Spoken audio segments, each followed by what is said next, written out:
Halo semuanya dan selamat datang di sesi pemaparan kita kali ini.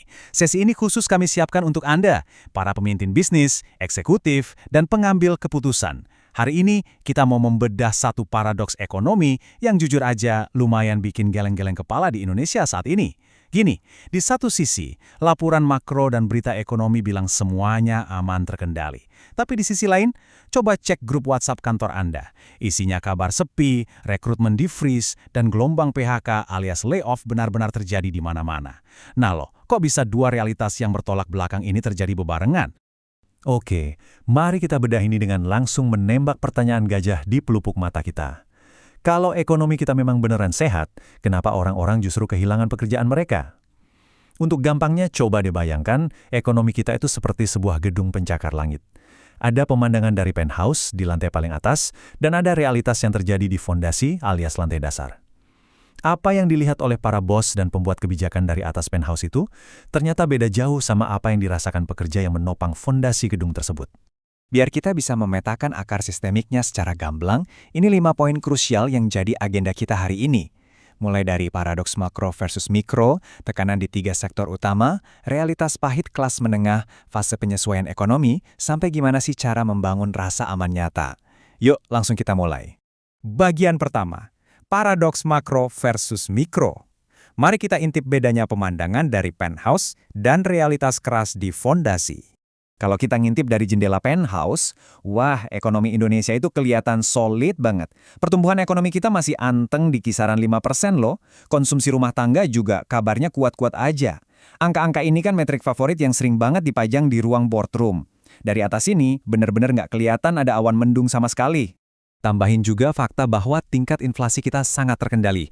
Jadi kalau Anda cuma berpatokan sama 2 metrik ini, tumbuh 5% dan inflasi aman, struktur ekonomi kita terasa super kokoh. Nggak heran kan kalau narasi di tingkat elit seringnya bilang, tenang aja, ekonomi kita baik-baik aja kok.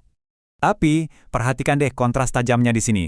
Sementara statistik makronya glowing, di tingkat fondasi perusahaan justru lagi kencang-kencangnya ikat pinggang. Ekspansi mendadak ditunda, hiring freeze, dan PHK jalan terus. Kenapa bisa gitu? Karena ternyata pertumbuhan agregat itu nggak otomatis menjamin dunia kerja yang aman. Jadi yang tumbuh anteng itu cuma angka agregatnya aja, sementara yang mulai goyah di bawah adalah kualitas lapangan kerja. Ini benar-benar dua dunia yang beda. Masuk ke bagian kedua, tekanan finansial 3 sektor. Kita lihat retakan-retakan sistemik apa yang sebenarnya lagi terjadi di industri-industri spesifik. Gelombang PHK ini sama sekali bukan kejadian random ya. Ini benar-benar respons sistemik terhadap tekanan finansial yang spesifik banget. Kita bedah satu-satu. Di sektor digital, era bakar duit itu secara ofisial udah tamat. Sekarang modal itu mahal dan investor pada nahan dana. Jadi mau nggak mau, efisiensi jadi mantra wajib buat survive. PHK di sini bukan berarti bisnisnya mati, tapi karena modal bisnis lamanya udah nggak masuk akal lagi. Terus, geser ke manufaktur. Masalahnya beda lagi nih. Biaya produksi makin mahal tapi permintaan global malah lesu. Ujung-ujungnya, perusahaan nahan rekrutmen karyawan baru. Terakhir, sektor media. Kue iklan sekarang pada kabur ke platform digital global. Padahal biaya buat memproduksi berita yang bagus kan tetap aja mahal. Buat Anda para eksekutif, polanya jelas ya. Setiap sektor punya beban strukturalnya masing-masing yang bermuara pada satu keputusan berat, pengurangan pekerja. Bagian ketiga, realitas pahit kelas menengah. Udah saatnya kita zoom out dari sekedar metrik korporat dan lihat langsung kerentanan pekerja kita di lapangan. Ada satu realitas pahit banget yang terungkap dari temuan kita. Sekali kena PHK, tabungan cepat habis, turun kelas sosial jadi resiko nyata. Kutipan ini benar-benar menampar kita soal betapa rapuhnya mereka yang kejebak di pusaran layoff ini. Di saat kata efisiensi dengan gampangnya diketok palu di ruang rapat, inilah konsekuensi real yang langsung menghantam para pekerja. Kenapa sih kelas menengah produktif kita bisa ada di pinggir jurang kerentanan?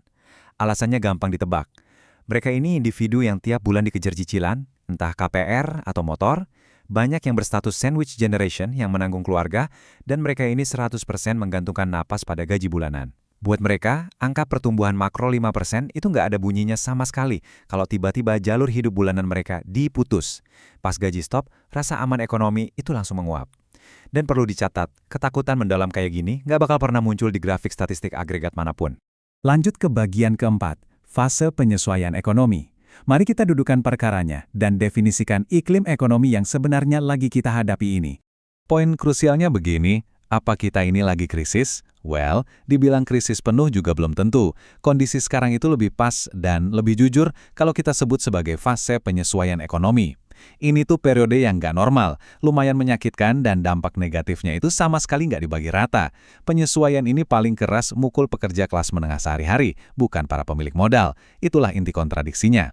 Ekonomi mungkin kelihatan fine-fine aja dari jendela penthouse, tapi terbukti sangat-sangat rapuh buat mereka yang banting tulang di fondasi.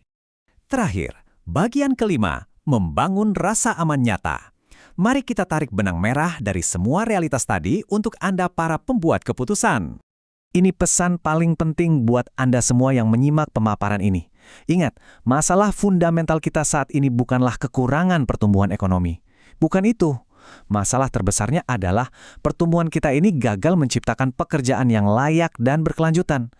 Sebuah ekonomi yang cuma sibuk ngejar angka agregat, tapi abai dalam melindungi pekerja dan industri padat karya, itu sistem yang literally cacat dari sananya. Selama narasi di ruang rapat cuma merayakan presentase, tanpa melihat darah dan air mata di belakangnya, gelombang kecemasan ini bakal terus keulang. Sebagai penutup, saya mau meninggalkan satu pemikiran provokatif ini untuk Anda renungkan. Pertumbuhan ekonomi yang baik itu seharusnya bikin kita ngerasa aman. Sepakat ya? Nah, kalau jutaan pekerja produktif kita justru tiap malam cemas bakal di PHK, padahal di atas kertas ekonomi kita katanya sehat, lalu untuk siapa sebenarnya ekonomi ini tumbuh? Coba dipikirkan. Terima kasih sudah bergabung dalam pemaparan ini. Semoga insight mendalam tadi bisa ngasih perspektif segar buat strategi bisnis Anda ke depannya. Tetap kritis dan sampai jumpa.